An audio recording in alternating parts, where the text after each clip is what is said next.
Hi there, Pisces, and welcome to your 2026 year ahead horoscope. We are going to be looking at the major shifts and changes that you're going to be experiencing in the coming year of 2026 by looking at the planets of Jupiter outward through Pluto. We're also going to take a look at the eclipses and how those are shifting. And this is going to be for Pisces rising, especially because then this will fit into the proper whole sign houses in your chart, but you can also read it for Pisces sun. So 2026 is a very special year astrologically, in particular due to this alignment that I have featured here. So this is going to take place in mid-late July of 2026.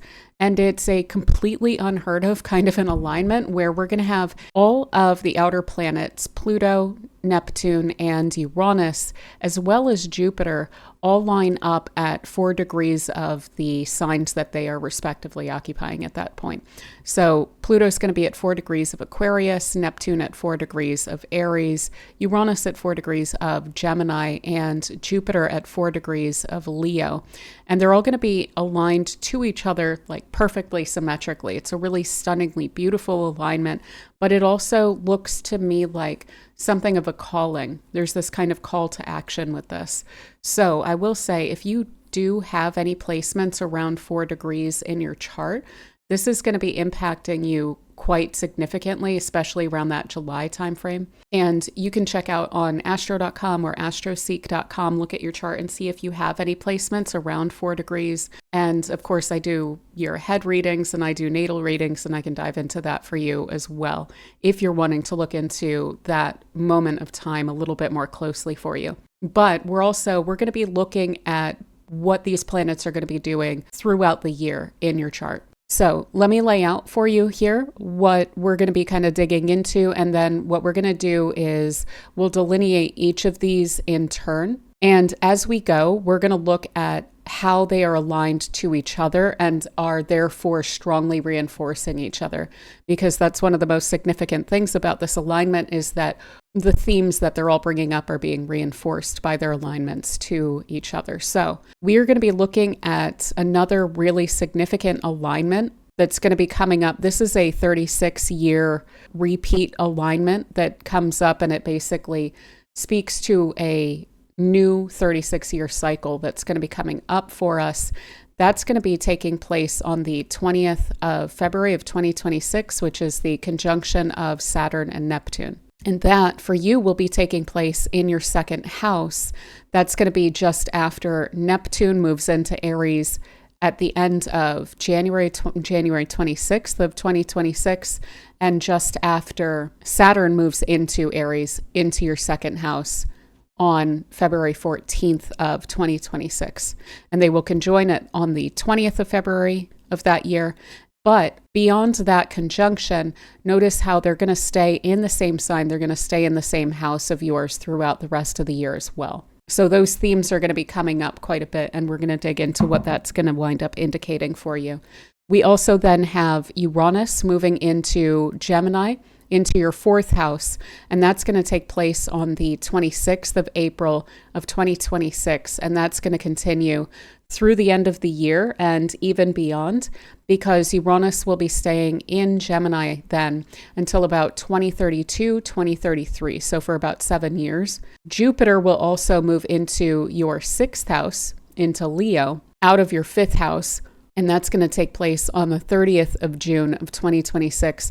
And Jupiter's then going to stay in your 6th house beyond the end of the year, only then leaving that house in the June-July timeframe of 2027. So it'll be there for a solid year. Pluto is going to be in your 12th house all year, but it is still a pretty new alignment. So we're going to continue to dig into this, especially given the fact that it's reinforcing a lot of these other themes. So we're going to look at that one as well. That one's going to stay there until about 2043, 2044. I also want to discuss the fact that the eclipses are shifting now. And so we're going to get a split set of eclipses. So the lunar eclipses will remain in the signs where we've been experiencing eclipses for about 1.5 years now, which is going to be Pisces and Virgo. So we get another lunar eclipse in your 1st house, another lunar eclipse in your 7th house. But because the nodal axis moves backwards, we're going to be shifting now into a 2-year phase of eclipses that will be taking place in your 12th house and in your 6th house. So in Aquarius and Leo. So that's where the solar eclipses are going to be this year. And those are going to be a little bit more loud.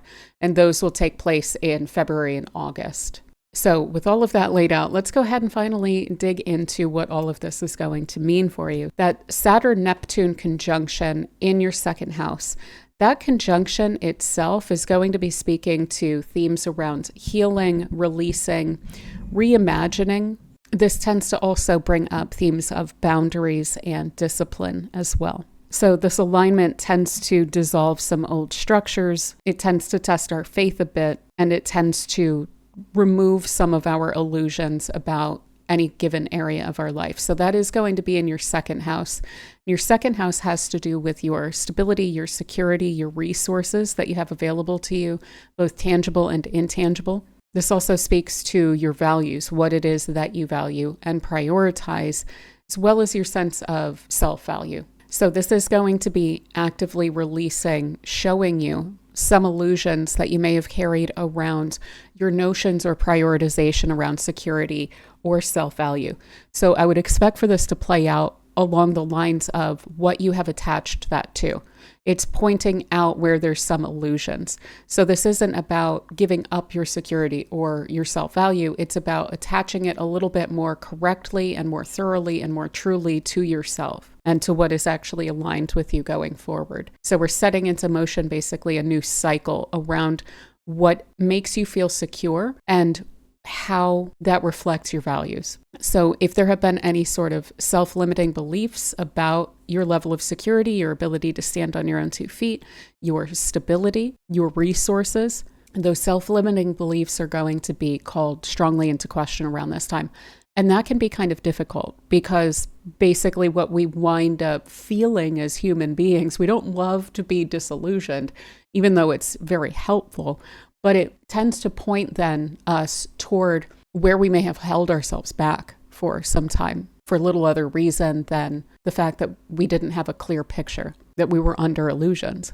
And so, yes, that can be a little bit frustrating, but I always really recommend with this alignment to embrace the heck out of it as much as you can. Just think about how much time you're saving yourself going forward to not be under those illusions anymore. And also, there is a kind of authority or a wisdom that winds up coming through with Saturn and Neptune as well, especially through every phase of the pulling away the veil, the mask, basically. We're able to stand much more firmly and much more confidently in what we know. So this would be offering in the long run a huge amount of clarity around your priorities, around what you value, what's important to you in life, not what should you be chasing because society says you should chase it, or your parents said that you should, or, there's some social pressure, something like this. This is the 2nd house. This is very much your resources, and it's your call as to what's really important to you in this place as well. I mean, I know we live under capitalism and things like this, but this is going to point out all of the areas in which you're under illusions. If you're not under an illusion, for instance, knowing that we need to pay our bills and things like that, it's not really going to take issue with that. It's just going to try and free you up to the extent that it can and put in your hands as much authority over your own life and as much confidence in your wisdom around your own values as it can. Now, this is also going to encourage a lot of reality testing when it comes to narratives that you have around security, stability, any insecurities that you have. This is going to put those kind of under the microscope a bit, but any sort of false security that you may have, this is also going to be pointing that out. And it's going to be reality testing, maybe some of your notions about what your resources should be used for. So also, if there are any leakages, like energetic leakages or financial leakages or things like this, basically wasted resources, this is also going to point that kind of stuff out as well, so that you're able to feel like you have some more command over this area. Now, on the other hand, there is this crystallization of a new dream that we can experience with that Saturn-Neptune conjunction too, which is really wonderful. And if there's been some push or an energy or a dream that you have had with regard to where your resources are coming from or anything like that. Self-value, if you've been wanting to build up your confidence, things like this can help you to take that Neptunian vision or dream that you have and through discipline, make it real, to crystallize it into the reality of the resources that you have available to you or the reality of where your resources are coming from. So for instance, if you've been wanting to go independent, and for instance, also if the fact that these have been co-present recently in Pisces, so they've been co-present either in your sun sign or in your first house. And so they have been speaking quite directly as well to you, and they've already probably been pointing out some ways that maybe you hold yourself back already. And so if that has given you a bit of a boost of confidence of, I really want to be more in charge of my own life, and then they're moving into that second house of yours, this can be really where the rubber meets the road and where you decide that you're going to take a different tack or you're going to spin up like a side hustle or something like that. And you may be surprised with how quickly that winds up coming together as well. But ultimately, this is about building new long-term visions when it comes to your security, your stability, your finances, things like this, and to build it in a way that feels more aligned. So when it comes to your own personal integrity, your own personal authority and values and things like this is about bringing that into alignment with how you're bringing those resources in, and then how that resource allocation is also outflowing with the second house. But it's really about grounding those ideals into reality, utilizing that Saturn to work through the material that Neptune is bringing up for you. This is also going to be playing so nicely with the fact that you have Jupiter moving into your sixth house. There's probably going to be a bit of like a push and a pull there. The Jupiter in your sixth house, we'll talk about this, but it is going to make you a little bit more busy. But it's also going to put some more like work on your plate. So that can be a little annoying at times when we're tired and things like that, although it should help with your energy levels a bit as well. But it also can indicate, for instance, if you work with clients, that you'll have more clients coming in, or if there is maybe some room for promotion or something like this, that you're taking on new roles and that there's therefore more to be done or more that you're responsible for. And the way that that's going to be playing with Neptune and then Saturn in these trines between your sixth house, which has to do with your activities, your working life, your coworkers, the tasks, the things that you have to do, basically. And a lot of that winds up flowing into the actual work aspect of your working life, whereas the second house is kind of the compensation that winds up coming from that. It does look like there is quite a bit of movement along those lines. So I would not be surprised, especially because Jupiter and Neptune themselves are both very expansive when they get together, especially through a trine. And then the trine between Jupiter and Saturn is going to be super sustainable. And it's going to be very workable and functional when it comes to that workload and then the compensation for that. So it looks to me like there's some really positive moves along that whole front there. But one thing I would say, specifically with regard to the Saturn-Neptune aspect here, and perhaps even when it comes to coworkers, the way that those are going to be playing with Jupiter in your sixth, that could have you taking on other people's work and activities because you're capable, but you may wind up burning yourself out if you do that too much. Because there's basically a huge amount of compassion, sensitivity to the needs of people with that Saturn-Neptune conjunction. And especially when it comes to people who are in a difficult spot, there's this kind of self-sacrificial nature to Saturn-Neptune and a really strong awareness of other people who are making sacrifices too. And that Jupiter is going to want to help. Really, the whole thing is going to want to help with that. So you may wind up, again, if someone's going through a hard time, taking on some of their workload. But just looking at the second house aspect of this could also have you stretching yourself a bit to be charitable to others or to take care of others. So do try and keep that grounded and realistic in terms of what you're really able to offer energetically and financially to other people around this time. Not at all saying not to give. That's actually a really wonderful seed to sow when you have these two in the second house, but just making sure that you're not overstretching yourself there. So there's a huge amount of opportunities here to heal some ego attachments around resources, finances, scarcity mindsets, things like that, self-limiting beliefs that may have previously or up until this point held back your sense of your earning potential or your sense of the value of what it is that you're bringing to the table, right? So you're releasing those limitations, you're releasing those illusions that you may have been under for some time. So that is really wonderful, but it's usually not experienced just as this straightforward hallelujah moment and I'm not looking back. There is usually a bit of, wow, that sucks that I was under that illusion for so long, that winds up going along with that, right? So kind of keeping that in mind, try to be gentle and compassionate with yourself about any of the layers basically that are getting peeled away with this alignment here. So yeah, also grounding your ideals into practical frameworks. Look at your resources. And again, this isn't just financial. This is also, what are you capable of? What are you good at? What do you bring to the table? Is there a different way of framing your talents and your skills and things like this, your experience and so on?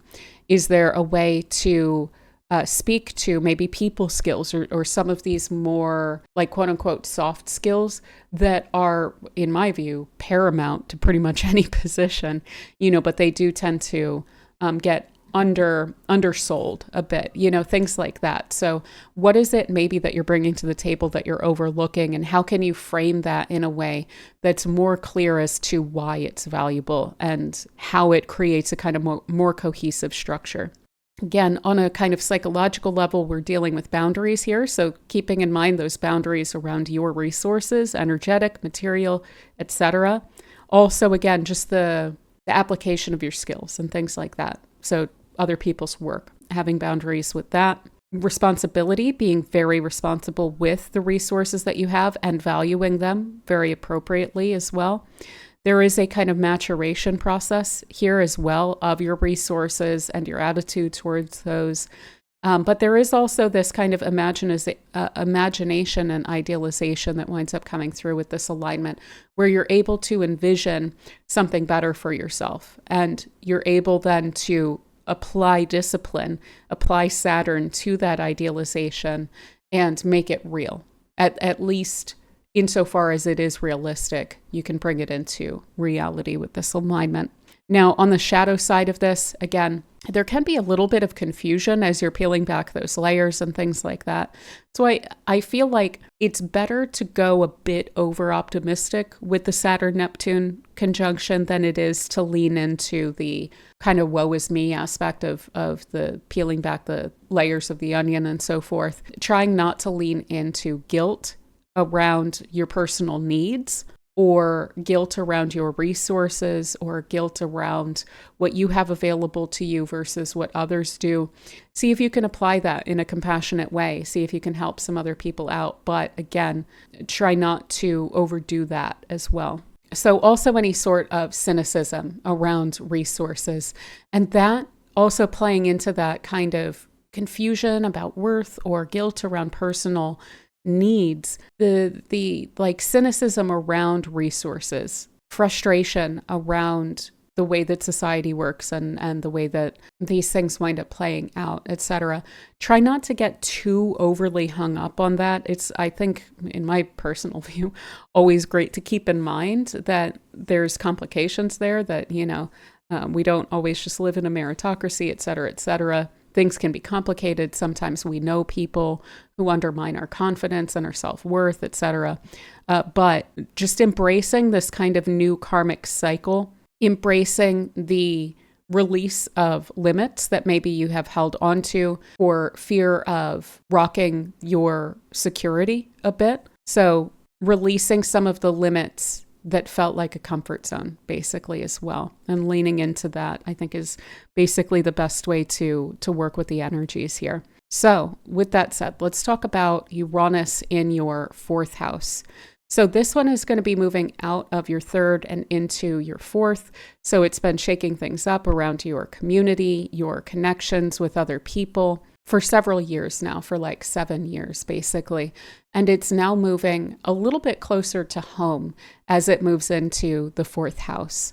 So this is going to be specifically related not just to your community and your connections, but to your home life and your family now. And it's going to make that shift on April 26th of this coming year. And again, it's going to stay there for about 7 years. So we're going to have some time to work with this, but it is a new energy that we'll be dealing with.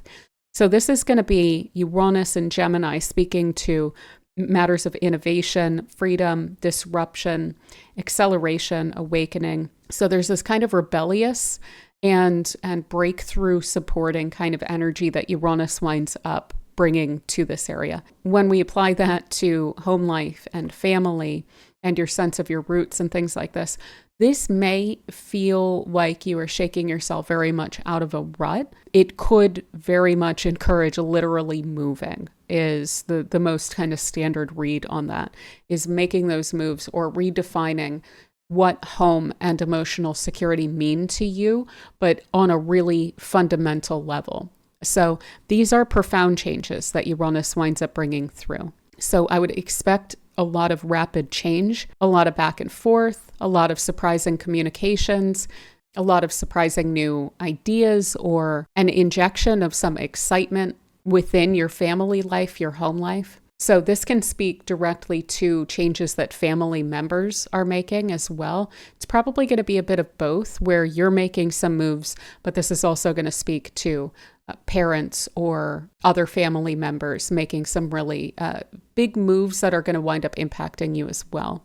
So that on a very literal level. And when it comes to the literal home as well, this can be renovations. Again, this can be selling and buying property and homes.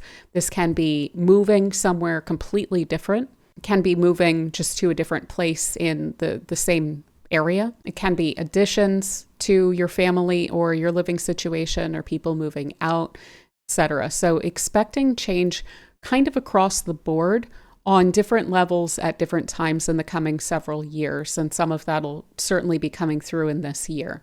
What's fascinating about Uranus is it also winds up bringing in this liberatory aspect to it as well, where it deals a bit more on the intangible level. And when that's coming into your fourth house, this is likely to shake up and to your awareness, your conscious awareness, some family patterns. There could be revelations or, again, surprises, surprise information, surprise communications, things like this that wind up coming out about your family, or like the realizations, the light bulb moments, the dawning sudden awareness around family dynamics. And maybe they were healthy, maybe they weren't, maybe they impacted you in positive or challenging ways, but being very aware of where in the roots a lot of the factors which made you who you are, where those wound up coming from in those roots. It's working at that root level, Uranus there. So that lightning bolt kind of awareness is coming from that space. This could also be like moments coming up where you feel like you want to be liberated from your family as well. So if there are challenging realizations, things like this, or just maybe you've been staying kind of inside the box for the sake of your family, trying not to rock the boat, and maybe you've been backburnering some adventures that you want to go on, or things that you've wanted to do for some time, but you haven't done so because you don't want to disturb your family. This would encourage you to make those moves and to take those risks, to liberate yourself in that way from feeling overly rooted or overly tied down in the context of your family. Or again, your home. Maybe you have a property and you've been wanting to move, but maybe you're under a mortgage or something like this. This plus the alignments that it's making to Neptune as well, that would actually be encouraging figuring that out, finding ways around the restriction. Uranus and Neptune are really good at that, of transgressing the conventions or the restrictions, the constraints of Saturn. So these aren't going to take, we're locked in for an answer. They're going to find a way around that. I mean, heck, you could even see this with a rent control kind of a situation, or even if it's not literal rent control, it's like, well, if I move, I know I'm going to be paying more somewhere else, but I'd really like to move kind of a feeling. And this would be really encouraging, changing that situation. Not to mention what these things mean. So what does home mean to you? What does family mean to you? What does emotional security mean to you? That's going to be changing and being redefined by you through this period of time as well. And it's redefined in order to give you a sense of being freed up or being liberated from something that didn't really fit, that wasn't really authentic to you. So there is this really wonderful opportunity here to embrace your own personal self-expression, your own personal originality, uniqueness, idiosyncrasies, and not feeling the need to fit into the boxes that family has provided for you, but rather really embrace the fact that you are fundamentally free and that you can be who you want and that you can pursue those things. And maybe on some level that will mean creating a new family. So the whole created family who feels like family, not just blood family, kind of thing is very likely to come up with this kind of influence as well. Reframing the narrative of who your family is and giving you a really radical new perspective on what that can look like, basically. There's also a really wonderful opportunity, not just with this Uranus, but it is powerfully tapped into that Pluto that's up in your 12th house as well. And both of these in the 4th house and in the 12th house, these are going to be speaking quite strongly to any sort of ancestral complications. Sorry about that. I don't know how I switched that slide. I looked away, and then when I looked back, it was on the wrong slide. So there's this opportunity to break those kind of ancestral kind of conditioning or ancestral patterns or inherited complications, especially emotional or psychological complications that go back in your family or have their roots in your family and in something that you have kind of inherited from them as well. And basically being able to really deeply transform that. Now, on an emotional level, this is likely to be very profound. So again, we're dealing with, it's not necessarily just going to be a one and done hallelujah moment where suddenly everything shifts. This can feel like a bit destabilizing, or there can even be a little bit of fear around releasing some of those things as well. So again, I would just recommend being patient with yourself and being compassionate with yourself through any sort of changes that you're making or disconnections from those ancestral roots and patterns and things like that. When you do that, you basically do need to find a new pattern for yourself that feels more aligned, that feels more authentic. That's also a kind of a whole process in and of itself. But Uranus and Pluto would be really helping you to do that in their alignments here. Not to mention Neptune will play into that as well. So this is going to be really working on that liberation impulse. The things that feel too constraining those are kind of yokes that Uranus is going to be working on throwing off there. There is a bit of a tension between individuality and your family identity that's going to come up kind of regardless. It's basically a given with this alignment. The extent to which that's the case, the extent to which this feels disruptive to your family and home life will be personal to you based on how constraining genuinely is your family, right? How much do they really let you be yourself? You may have some surprises for them. They may have some surprises for you as well through this period of time. But if your family is really locked in and really conventional and quite judgmental, etc., this may wind up encouraging you to take a step back and to kind of disrupt that flow in order to give yourself some permission to free yourself up and so forth. So more now on the kind of shadow or watch for side here. There can be a lot of restlessness and impulsivity and instability that this can wind up driving up. And this is going to be at your core level, like root chakra is basically what we're dealing with in the 4th house there. So if you feel that constant churning restlessness and things like this, again, try to calm your nerves, try to cultivate that inner stability along with that willingness to give yourself permission to liberate yourself from constraints and things like that. Like I said, when you do break those patterns, it inherently means you've got to come up with these new patterns for yourself going forward, right? And they don't have to be as complicated, but it does require the kind of cultivation of an inner stability of who you are, right? So developing a lot of that. There can also be some like deep-seated burnout from the changes that you're making. If there's a big move or something like that, keep in mind how much work that takes and how much it can kind of take it out of you to make those changes. Give yourself some time around that. You may also find with Pluto in your 12th and Uranus in your 4th that you are really loving your alone time and that you're going through big transformations in that space and that you feel freest when you're kind of just dealing with yourself and your own energies. You may have some really wonderful breakthroughs. Maybe you are engaging in some kind of creative activities or something like that, or you're just decompressing in that space. I would definitely recommend that as well, especially if you're feeling kind of burnt out from any of the shifts here too.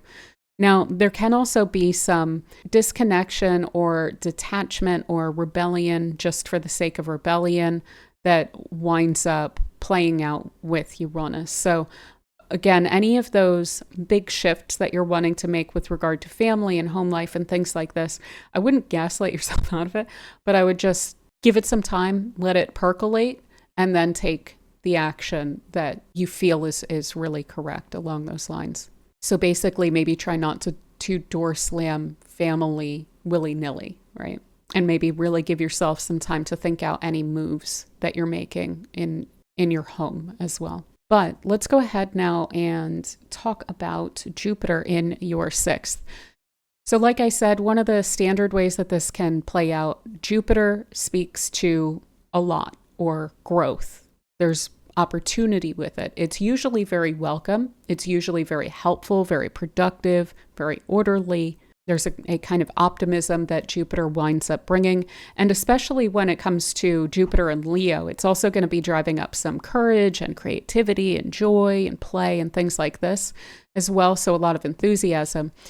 That in your 6th house of activities, tasks, the things you have to do, your working life, coworkers, subordinates, etc., not to mention your daily routines and things like this. And then we'll address the fact that health also shows up here in a sense. This can just have you feeling quite busy and like there's a proliferation of tasks that are your responsibility that you need to take care of. Usually, like I said, this is exciting. It's usually a proliferation that you are embracing and that you're wanting, but just because you're wanting to have these things to do, just because you're enthusiastic about the tasks, doesn't mean that you have infinite energy, right? So pacing yourself with this can be quite helpful as well. And this should help with any sort of relationships in your working life. This should also help with acknowledgement and recognition for the effort and the time and energy that you're putting into the activities that you're doing. This can also help you to show up well as a kind of leader of people too that you're working with.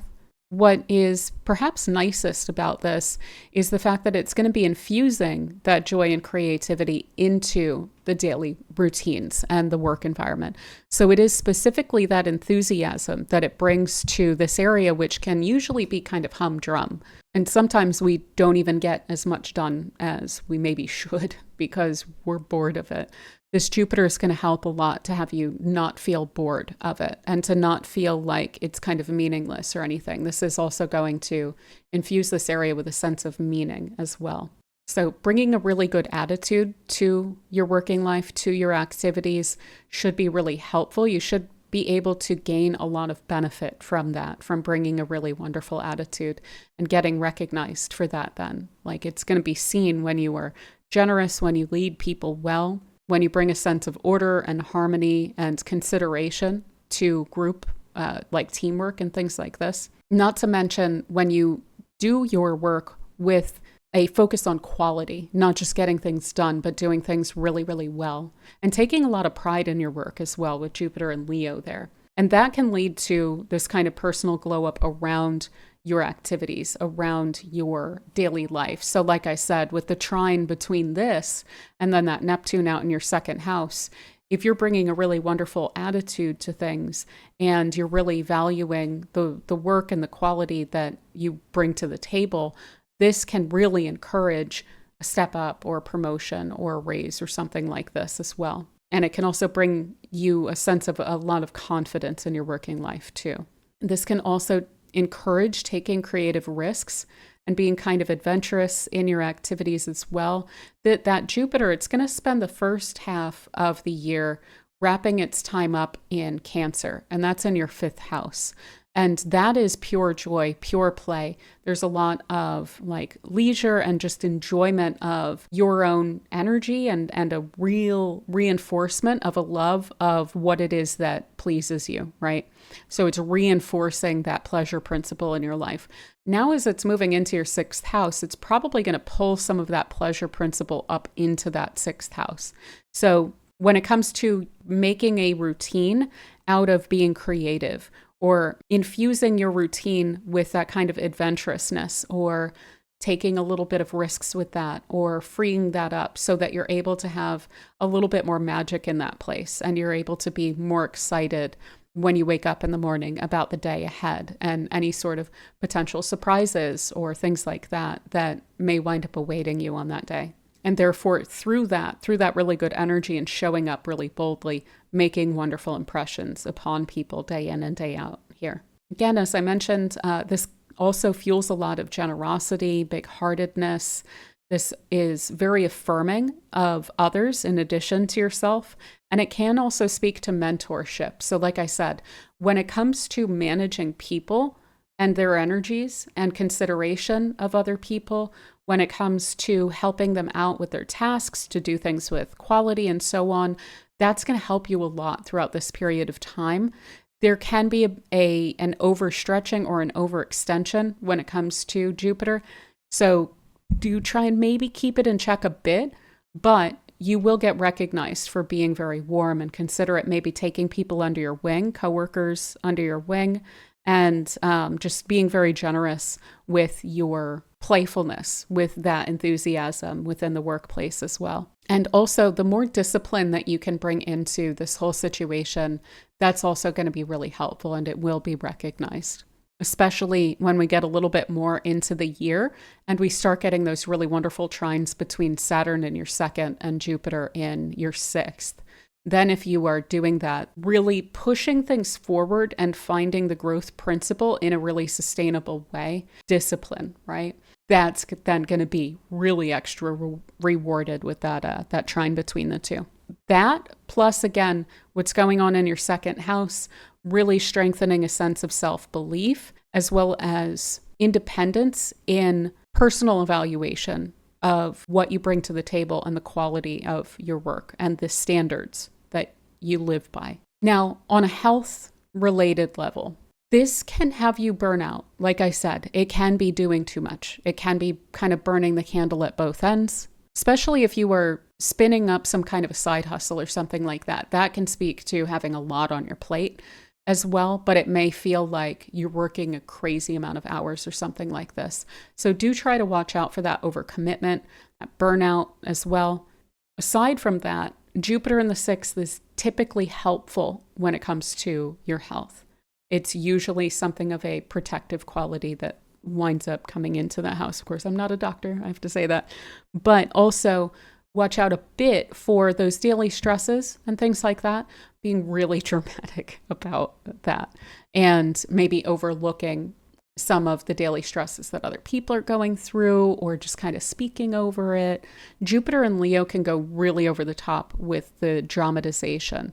And so that could be hitting people like ego or hitting people like your complications are somehow more important than theirs or something like that. So that would just be a little bit of an edge to kind of watch out for a bit. I would also watch out for, given the opposition between this Jupiter and Pluto out in your 12th house, watch out for too much competition or envy or drama in your working life. But yeah, overall, this should have you just very optimistic and idealistic about your work, about your tasks, able to accomplish things very well with great integrity and quality, and should put you very much in touch as well with the kind of expansive or abundant or fortunate aspects of what you're putting your effort and your energy into. So another way of saying that maybe makes a little bit more sense, put this in more tangible terms, that you can see the reward, you can see the recognition, you can see the usefulness or the purpose in the effort that you're putting in, right? So you can see how that is flowing back to you, or getting some sense of a lot of meaning and fulfillment from that. Now looking at this Pluto, which is going to be opposite to that Jupiter around that late July timeframe. This is in your 12th house. It's been working its way back and forth into that house since about 2023. As I said, it's going to be there till about 2043, 2044. It's going to be off and on quite relevant. So it's worth keeping in mind each year that it's going to be in this place. It is a heavy hitter. It can, especially when it's in the 12th house, it can go under the radar for some time though. So I think it's usually pretty helpful to really try to actively keep in mind that that transit's there, because like I said, it can go under the radar quite a bit. Now, Pluto's going to be speaking to matters of power, transformation, regeneration, depth, and surrender. So there's this kind of deep change or purging, facing the shadow in an empowered kind of a way, or in a way that helps to empower you. And that is in your 12th house of your subconscious. This is things that are outside of your control. It tends to speak to your psychological state, your conditioning, your expectations, and how you low-key, behind the scenes, even outside of your own awareness, imagine kind of life to be for yourself. So it's those little things that we are not always very conscious of that wind up impacting our behavior and our expectations and things like that. So these are very important things, but we tend to overlook them a lot. We can also run into, in the 12th house, like self-undoing qualities or behaviors. So substance issues, psychological issues that we're not addressing. Basically, there's a lot of aspects of our own shadow that are in the 12th house there. But this is also a very spiritualized place, and it can also speak to matters of isolation, what we do very privately, what we do behind the scenes. But additionally, also then what's kind of beyond the veil that is interacting with us quite directly too. So there's a lot of kind of similar threads, but different kinds of themes that wind up coming through this place, depending on how it is that it's getting exercised and how much effort and energy we're putting into understanding what's going on in our own subconscious. So this can speak to really deep subconscious purging a lot. So confronting any sort of hidden fears, patterns, conditionings. Like I said, a lot of that can be inherited from family. And the fact that this is tied in with a trine to that Uranus in your 4th house, I would not be surprised if in the coming couple of years here, really it may even be, because those are going to hold that trine for a little while. It may be like 4 years, even, where you are having these kind of realizations or these aha moments around why it is that you do or believe certain things that you do, and what you would probably be realizing on that level, that which kind of needs to be worked through or changed with the Pluto and Uranus alignment, would probably be, again, the self-limiting beliefs, which may have reflected some power dynamic that was taking place either in your family or from your parents. Pluto can bring up themes of even manipulation. So you may recognize how you have been fed information or ideas about yourself that weren't true, that actually came from a form of manipulation even outside of yourself. Any sort of where you hold yourself back, this is also going to be working on that, at the very least, behind the scenes. And so one thing I would say, and this is going to be like a big time kind of warning, that's a bit worst case scenario, but again, just being aware of this can be helpful. If we're not working with that Pluto, what it can wind up doing, again, in worst case scenarios, and usually this would be a one-off kind of a situation unless somehow you were to ignore it, with regard to the coming 20 years that you'll have Pluto in this place. It may come up once. If you ignore it, it may come up again. But this can wind up actually pushing you to get like more and more extreme with bad habits and sweep them under the rug more and more in such a way that winds up leading to a crisis point so that you have to deal with it in that moment. And some people will do that and they will deal with it, and then they will fall right back into those old patterns. And then this Pluto in that case will bring that to a crisis point again. So if we're not paying attention to that Pluto, it may be helpful to think of it as throwing a tantrum behind the scenes in a screwed up kind of a way. So just keep in mind that it's there and try not to ignore what's going on for you behind the scenes. That should generally be a pretty high priority, to be checking in with yourself, to be checking in with what habits, what habitual behaviors am I displaying, and how can I make those healthier? How can I address that? How can I purge that? How can I do some of the work of Pluto for that Pluto so that it's not just acting on its own and bringing things to a head in the way that it would do if I weren't to help it, right? So it's very helpful to kind of take a Pluto transit by the horns and try to get out ahead of it. And the way to do that would be, again, that deep subconscious purging. Maybe therapy, maybe talking therapy or meditation or whatever it is that may help you along those lines if you feel like there's anything that has been kind of hidden or behind the scenes for you that you haven't quite dealt with yet. So just try not to sweep stuff under the rug and you should be totally fine.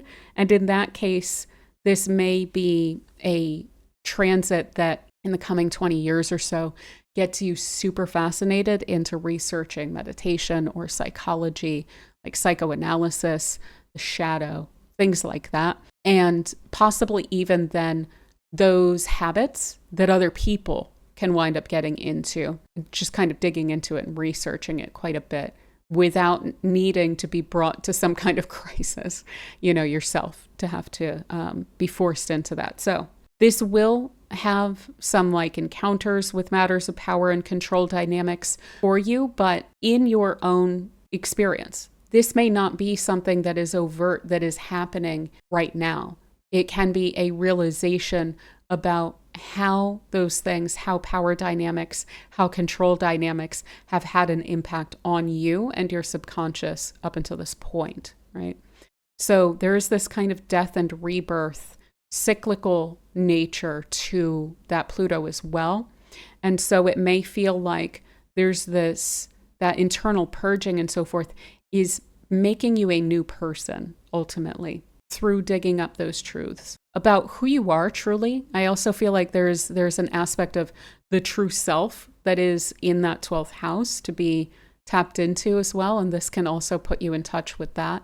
But also this truth in the sense of potential spiritual awakening as well. And through the shadow work, through a sense of surrender around gripping onto our own bad habits and things like that we tend to play into. So again, looking at the ego from a spiritual perspective should be really helpful with this as well. And also releasing the tendency that we all have, but for you guys, it should be very helpful to do this during this period of time, releasing that control over what's outside your control. There's a bit of an oxymoron to Pluto in the 12th house because it is that which we can't quite control unless we transmute it as what's happening behind the scenes. We transmute it into something that we are consciously aware of. We can't control our past.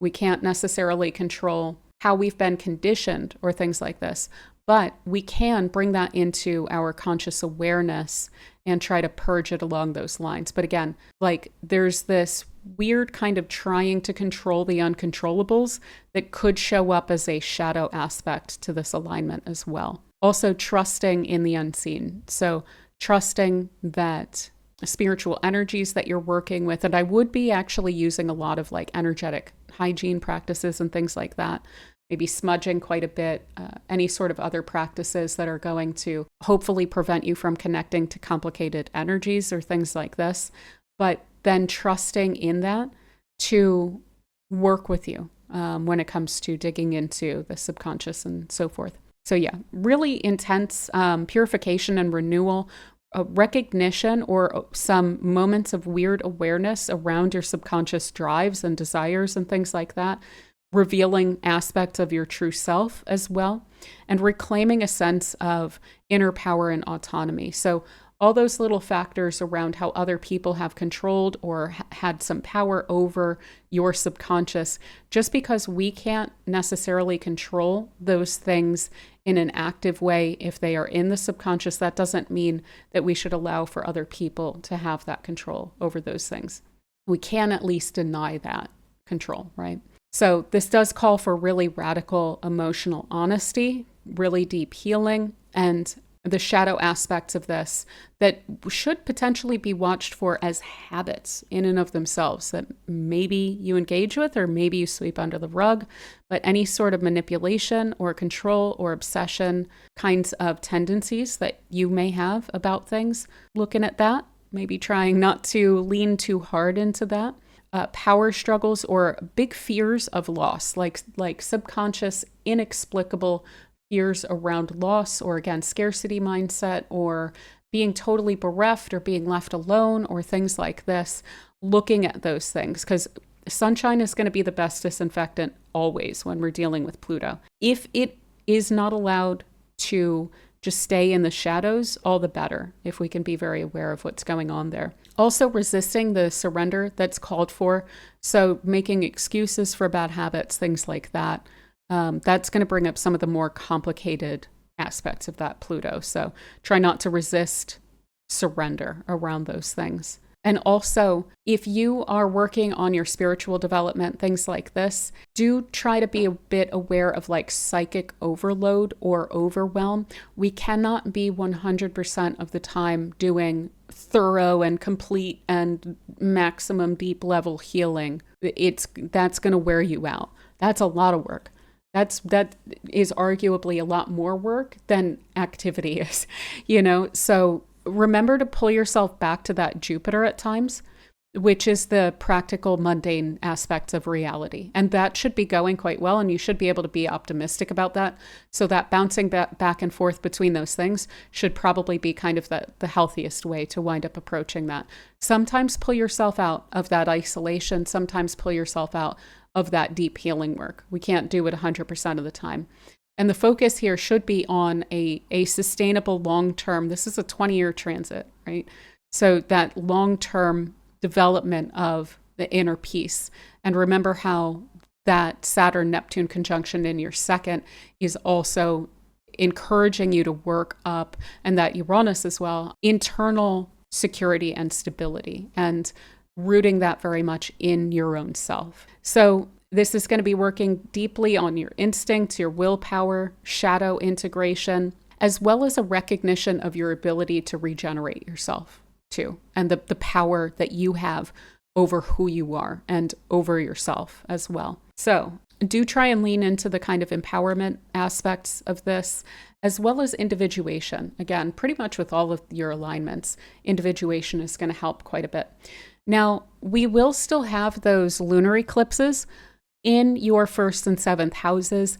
They're going to be speaking to little extra layers of shedding and releasing things, releasing outdated notions of yourself, releasing outdated notions of how you should relate to others, or that you feel like mismatched expectations or things like that when it comes to your relationships.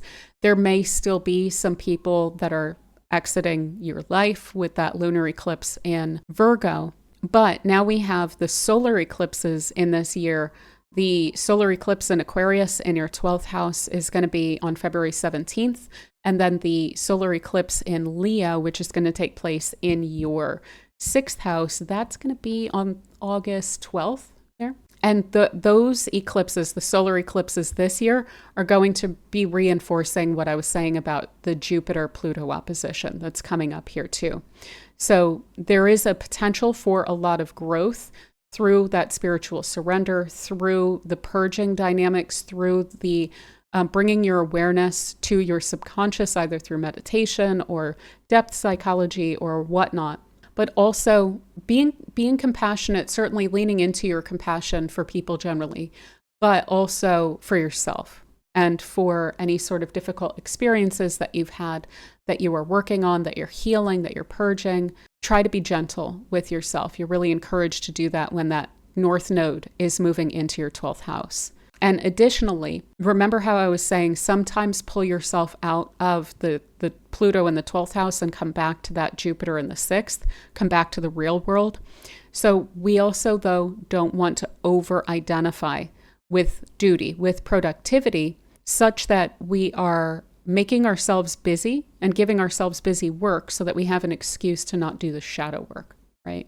So it's a balancing act, and it will be a bit of a balancing act for about a year as Jupiter is reinforcing a lot of this. But don't look at this, please, as like a daunting thing. It's just try not to get too stuck in either of these sides here.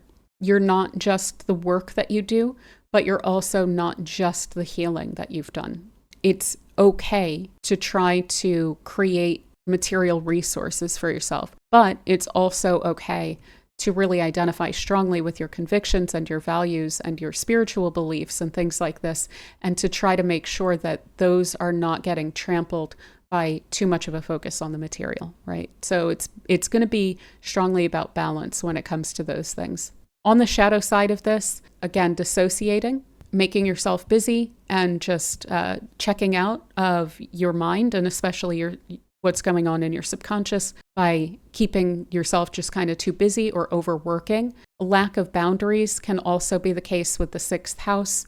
We can feel like, oh, I'm being of service to others. I'm kind of martyring myself by pouring all of my energy into my duties, and then holding those duties up as, again, kind of an excuse to not be dealing with your own stuff, right? So there is a bit of a push and pull there. I don't think that this is going to be the rudest thing. I don't think that this balancing act is going to be that difficult, but it'll be helpful if you're able to kind of keep that in mind a bit. And again, with these eclipses, I would just reinforce that Jupiter-Pluto dynamic, the opposition there in the world. Oh boy, is that going to be some freaking like ego conflicts, big time ego conflicts that we're going to see out in the world, especially in the July-August timeframe. But for you, that can definitely be workplace drama. So I would try to steer clear of that, again, especially in the July-August timeframe if you're able to. But yeah, I think that is pretty much a lot of the broad strokes that I want to cover for you for this year, Pisces. So I really hope that this was helpful. If it was, and you don't mind giving the video a like or a hype, I would really, really greatly appreciate that. It helps to spread it around. And again, if you'd like a personalized year ahead reading, I do offer those at Sociastrology.com, where I go into all of your natal placements and I use multiple different timing techniques and things like that. And there's also information in the description box below for memberships where we discuss astrological topics. We do weekly forecasts if you would like to join. And do consider sticking around by subscribing. Here we tend to look at the alignments in this way. So I'll usually look at major transits each week. We'll look at how they impact the global society, how they are impacting the collective energy. And then we also take this through based on your rising or your sun sign and look at how these transits are going to be playing out in your chart. So if that is of any interest to you, I would love to have you here. And other than that, again, I hope that this was helpful. I hope you have a beautiful year, and thank you so much for spending this time with me.